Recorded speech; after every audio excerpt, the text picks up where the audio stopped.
Ma semaine politique, c'est d'abord l'arrivée des vaccins pour se prémunir contre la Covid-19. Oui, vaccin, c'est une politique sanitaire. Le président Bandao, de la transition Bandao, s'est déplacé lui-même pour se rendre à l'aéroport pour réceptionner les premières doses de vaccins. Sa première sortie de terrain depuis qu'il est au pouvoir. Le Premier ministre l'accompagnait, des officiels également. Pour être plus précis, 396 000 doses de vaccins sont arrivés. C'est bien, mais maintenant, il faut très rapidement, de mon point de vue, que les autorités sanitaires expliquent qui va être vacciné. Comment va-t-on pouvoir conserver tous ces vaccins? Comment décentraliser la vaccination? Parce que ce n'est pas seulement Bamako qui a besoin d'être vacciné. On a besoin de vaccins à Gao, à Kidal, à Mopti, à Kai, à Sikasso. Comment ça va se faire? Ça, on doit très rapidement le savoir. Je pense que c'est l'un des sujets les plus importants de ma semaine politique. Et j'en profite pour faire un clin d'œil à Adam Thiam. Il se remet admirablement. Alors, le deuxième sujet, ce sera de parler de justice. La justice, pour dire, c'est ce qu'on appelle un revirement vespéral, c'est-à-dire un changement inattendu, un retournement de situation. Alors que tout le monde s'attendait à ce que dans l'histoire de déstabilisation des institutions de la République, les personnes arrêtées soient relâchées, non, elles n'ont pas été relâchées parce que le procureur général a fait un pourvoi en cassation. C'est légal, nous explique-t-on, sur le plan judiciaire.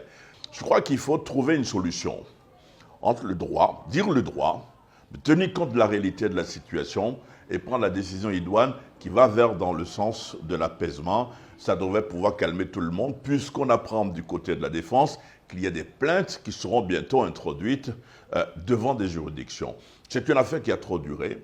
Il faut certes éviter toute déstabilisation des institutions de la République, mais si la justice dit non, il n'y a pas de déstabilisation, non, il n'y a pas, sur la forme, la procédure n'est pas légale, il faut probablement en tenir compte pour que les choses puissent avancer, parce que nous sommes dans une période de transition, mais dans une sorte d'état d'urgence également, puisque vous voyez toutes les décisions qui sont prises.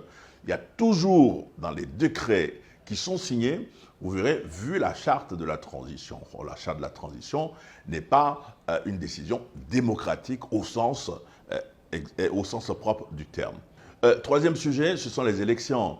Le Premier ministre Mokhtar Wane avait marqué un important point, à mon avis, en rencontrant la classe politique, pour dire nous allons mettre en place une structure, un cadre de concertation pour obtenir des élections démocratiques et libres dans notre pays l'année prochaine. Mais là, on se rend compte que la dernière rencontre entre le ministre, la dernière rencontre ministre de l'administration territoriale et partis politiques, il y a eu des couacs, il y a eu des divergences, il y a eu des débats au sujet de la caution, par exemple, des organes pour comment organiser les élections. C'est un sujet important. Peut-être que c'est le rôle forcément du ministre de l'administration territoriale de rencontrer les partis politiques, mais c'est une affaire sérieuse. Je pense que pour le gouvernement Mokhtar Wane, c'est l'une des deux affaires les plus sérieuses avant la fin de la transition. Donc, il faut peut-être, probablement, que le Premier ministre reprenne les choses en main. On travaille évidemment avec son ministre de l'administration territoriale, mais en prenant soin d'écouter, de tenir compte de l'avis des partis politiques, parce que si les partis politiques ne sont pas présents aux élections, c'est un échec de la transition. Si les élections sont mal organisées, c'est un échec pour la transition. Il faut tout faire pour avoir un consensus, j'aime bien l'expression, un SMIC, sur cette affaire-là, pour pouvoir organiser des élections. Quand on parle d'élections, c'est qu'on parle de candidats. La semaine dernière, je vous ai parlé des candidats hors système. Je vais reparler encore de deux autres candidats, plus ou moins hors système. Ils ne sont pas officiellement candidats. Le premier, il est né en 1971. Malik Coulibaly, ancien ministre de la Justice. En 2008, si on se souvient, il était substitut du procureur près le tribunal de Kati. L'homme est connu pour ses convictions, l'homme est connu pour ce qu'il représente, pour sa volonté de justice sociale, pour sa volonté d'aller de l'avant. Il est très coté auprès des institutions internationales. Il est devenu avocat, comme vous savez. Il faut donc regarder comment il va déclarer ou non sa candidature, puisqu'il n'est pas encore officiellement candidat.